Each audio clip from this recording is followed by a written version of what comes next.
2024 లేదా 25లో డిగ్రీ లేదా బీటెక్ చదివారా? సాఫ్ట్‌వేర్ జాబ్ కోసం ఎదురు చూస్తున్నారా? అయితే కోడ్ జ్ఞాన్ 100 డేస్ కోర్సులో చేరండి. జాబ్ సాధించండి.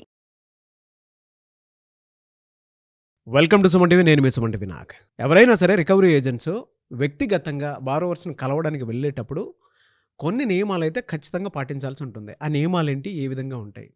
ఒకవేళ ఎవరైతే ఆ లోన్ కట్టాల్సినటువంటి వాళ్ళు ఉంటారో, మీకు తెలియకుండా, మీకు సంబంధం లేకుండా ఎవరైనా సరే రికవరీ ఏజెంట్స్ మీ ఇంటికి వస్తున్నారు అని అంటే వాళ్ళకు కూడా ఈ వీడియోని ఒకసారి చూపించండి. ఈరోజు మనతో పాటు ప్రముఖ అడ్వకేట్ శశికాంత్ గారు ఉన్నారు. వారి మాట్లాడి తెలుసుకుందాము ఆ నియమాలు ఏంటి అనేది. Hello sir. నమస్కారం నాగరాజ్ గారు. సార్, రికవరీ ఏజెంట్స్ గనక వ్యక్తిగతంగా బారోవర్స్ ఇంటికి వెళ్ళేటప్పుడు తెలుసుకోవాల్సినటువంటి బేసిక్ ఫార్ములా అంటే రూల్స్ కొన్ని ఉంటాయి కదా, ఆ రూల్స్ ఏంటి సార్ అసలు? ఇది చాలా ఇంపార్టెంట్ అండి మీరు తీసింది. ఎందుకంటే ఒక కలెక్షన్ ఏజెంట్ హఠాత్తుగా ఇంటి ముందుకు వచ్చేసినప్పుడు వీళ్ళు కూడా ఏం అడగాలో ఒకటి తెలియదు వీళ్ళకి. వీళ్ళు డిఫెండింగ్ మోడ్లోనే ఉంటారు, వీళ్ళు భయపడుతూ ఉంటారు ఒక కలెక్షన్ ఏజెంట్ ఇంటికి రాగానే. వాళ్ళకి ఇది అద్భుతమైన క్వశ్చన్ మీరు అడిగింది. ఒక 7 నియమాల వరకు ఉన్నాయండి. ఈ 7 నియమాలు వాళ్ళు పాటిస్తున్నారా లేదని చూస్తే ఒక్క రికవరీ ఏజెంట్ని కూడా ఇంటి ముందు మీరు ఉంచరు, వెళ్ళగొడతారు. వాళ్ళు కూడా వెళ్ళిపోతారు. ఒక్క మాట కూడా మిమ్మల్ని అనుకుంటే వాళ్ళు వెళ్ళిపోతారు. మనం పాయింట్ టు పాయింట్ వెళ్దాం. ఈ 7 పాయింట్స్లో ఫస్ట్ పాయింట్ నాగరాజు వాళ్ళు చేయాల్సింది ఏంటి అంటే వాళ్ళ దగ్గర ఒక ఐడి కార్డు ఉండాలి. ఐడి కార్డులో ఏముండాలి?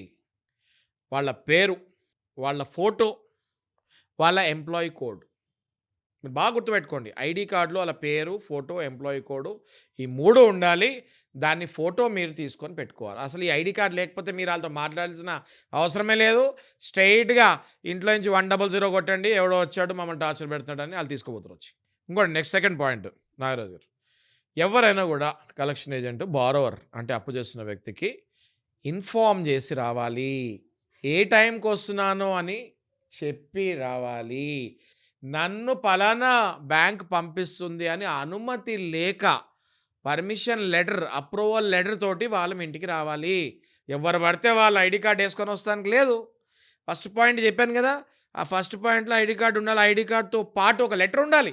నేను కాదండి చెప్పేది ఆర్బీఐ గైడ్లైన్స్లో ఉంది. They have to take a permission letter from the bank to represent the bank for the visitation of that particular client. ఆ పర్టికులర్ వ్యక్తి పేరు ఉండాలి. నిన్ను పంపిస్తున్నా అన్నది బ్యాంక్ నుంచి లేకుండాలి. ఆ లెటర్ హెడ్ మీద అది మీకు చూపించాలి. ఓకే. నెక్స్ట్ థర్డ్ పాయింట్ నారాజు గారు, 7 to 7, 7 AM to 7 PM ఈ మధ్యలోనే రావాలి. లెటర్ ఉంది మీ దగ్గర, ఐడి కార్డు కూడా ఉంది, లెటర్ కూడా ఉంది, 2 ఉన్నాయి.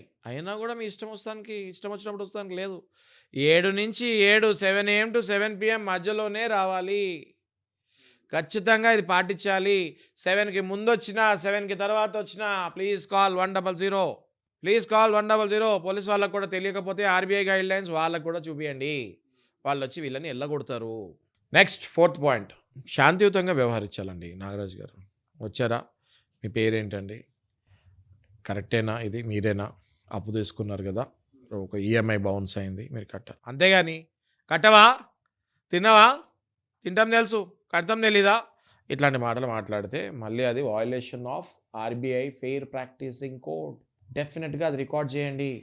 రికార్డ్ చేసిన తర్వాత ఆర్బీఐకి మనము ombudsmanకి అది పెన్ డ్రైవ్తో ద్వారా కానీ లేకపోతే ఆ ఫైల్ని అటాచ్మెంట్ చేసి మెయిల్ పెడదాము. వెంటనే వాడి జాబ్ పోతుంది. ఓకే. అంతేగా నాగరాజు గారు, మహిళలు ఉన్న ప్లేస్కి పోతే అసలు రాకూడదు. ఏది రాత్రి 7 తర్వాత. ఇది కాకుండా ఇప్పుడు ఆర్బీఐ ఫెయిర్ ప్రాక్టీసింగ్ కోర్సులో ఏమేమి వస్తాయి? ఇంటి ఫోటోలు తీయకూడదు, మహిళల ఫోటోలు తీయకూడదు, ఎవరు పడితే వాళ్ళ ఫోటోలు తీయకూడదు, మీ ఫోటో తీసుకెళ్ళి ఇంటి పక్కనలోకి చూపించకూడదు, 4-5 కలిసి గుంపుగా మీ ఇంటికి రాకూడదు. ఏది ఏజెంట్లు అని చెప్పి 4 మొన్న క్లయింట్ 5గురితో పాటు నాకు ఫోటో చూపించాడు, గాన్ కేస్. వెంటనే I ask them to get out. ఆ 5గురితో పాటు ఇంటికి వచ్చారండి. 5 ఏంటండి, డెకాయిటీ చేయనీకి వచ్చిరా. డెకాయిటీ సహజంగా డెకాయిటీ అంటే 5 వస్తే 6 వస్తే డెకాయిటీ అంటారు. అది డెకాయిటీ కిందకి వస్తుంది అది. So they are not suppose to come in group. 6 point అండి ఇది. ఏజెంట్ మాట్లాడేటప్పుడు, మహిళలతో మాట్లాడేటప్పుడు డిస్టెన్స్ మెయింటైన్ చేయాలి. ఒక మహిళతో ఒక ఏజెంట్ మాట్లాడుతున్నాడు, నువ్వు 1 feet, 1/2 feet డిస్టెన్స్కి వచ్చి మాట్లాడకూడదు. సెక్షన్ 354 పడుతుంది నీ మీద. ఓకే, అసభ్యంగా మాట్లాడితే, మిస్కండక్ట్ చేస్తే నీ మీద క్రిమినల్ యాక్షన్ తీసుకుంటారు. మహిళల్ని తాకావంటే మాత్రం అవుట్. అంటే కలెక్షన్ వాళ్ళకి చెప్తున్నా ఇది.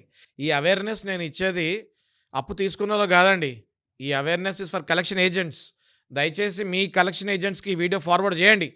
ఎవరైతే మహిళలు ఇలాంటి ఇబ్బందులు మీ కలెక్షన్ ఏజెంట్లో పడుతున్నారో ఫోన్ ద్వారా కానీ మెసేజ్ ద్వారా కానీ ఇంటి దగ్గరకు వచ్చి మాట్లాడతాం కానీ ఒకవేళ బై మిస్టేక్ టచ్ చేసినా కానీ దయచేసి మీరు కెమెరా పెట్టుకోండి ఇంటి ముందు, ఆ వీడియో నాకు ఫార్వర్డ్ చేయండి. మేము ఇమ్మీడియట్గా యాక్షన్ తీసుకుంటాము, వాళ్ళని అరెస్ట్ చేపిస్తాము. లాస్ట్ అండి 7వ పాయింట్ నారాజు గారు, గత డ్యూ డీటెయిల్స్ చెప్పాలి మీరు.